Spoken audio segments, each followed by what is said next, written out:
मैं हूं रजनीकांत, आप देख रहे हैं नेशनल थॉट्स और आज हम आपको लेकर चलते हैं अपने खास कार्यक्रम होते जो हम सरकार।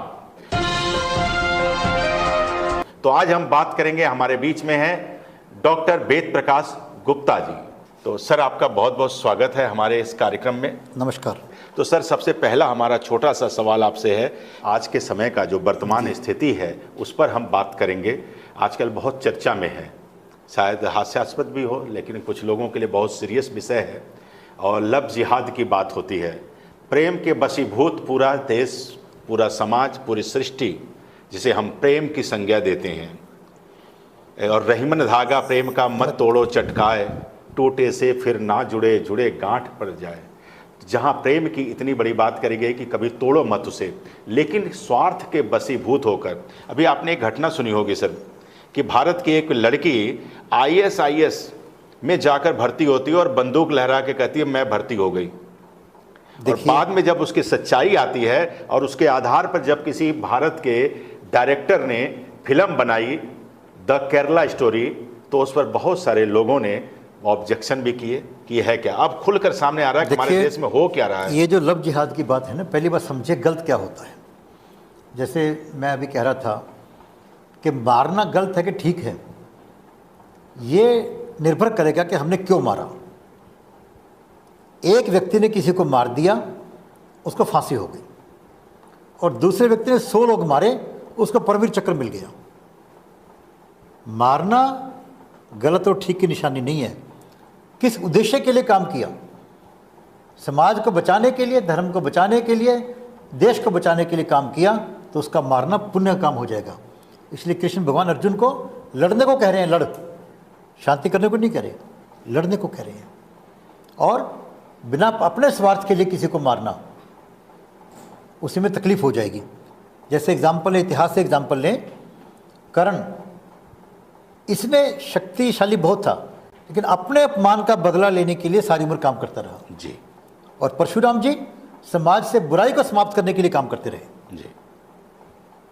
दोनों ने काम किया। दोनों ने। फर्क, परशुराम जी भगवान कहलाए।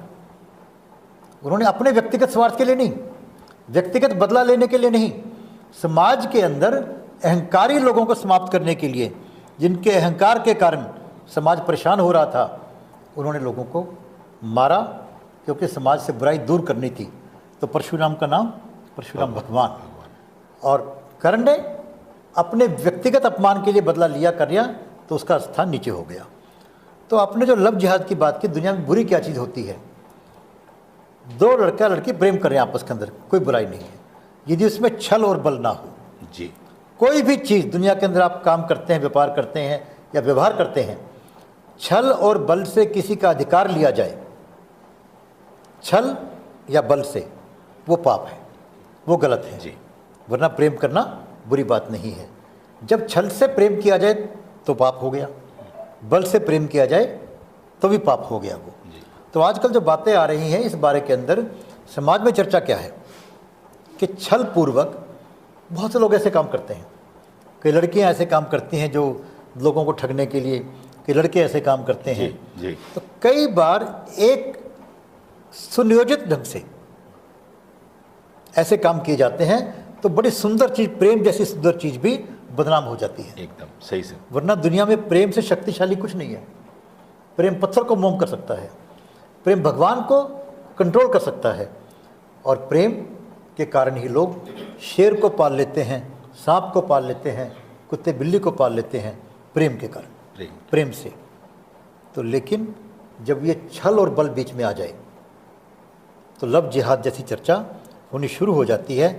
एक एग्जाम्पल बुरी आ जाए तो 100 लोग बदनाम हो जाते हैं जी, किस कारण काम किया गया। तो इसको जिन लोगों के ऊपर भी इल्ज़ाम लगता है कि उनकी भी ड्यूटी ज़्यादा बनती है कि वो अपने आप को इतना क्लियर कर सकें, इतना स्पष्ट कर सकें कि लोगों को कहने का मौका ना मिले।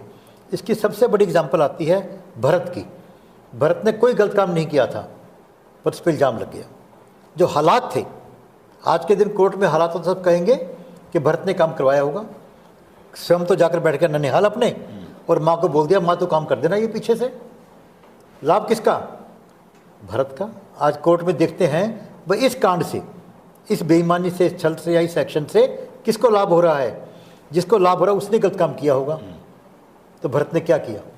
भरत का आदर्श बन गया कि भरत ने अपने आप को, भरत का कलंक भरत का आभूषण बन गया। जिस ढंग से उसने अपने कलंक को धोया, तो मैं कहा करता हूँ जैसे राम का वन जाना राम के लिए आशीर्वाद बन गया, ऐसी भरत के ऊपर कलंक लगना भरत का आभूषण बन गया। तो जिसके ऊपर भी ये कलंक लगता है कि वो लव जिहाद जैसे कार्यक्रम कर रहे हैं, उनका फर्ज बनता है कि भरत की तरह अपने आप को पाक पवित्र व सिद्ध करें, तो लोग जो उनको गलत कहते हैं वही उनकी प्रशंसा करेंगे।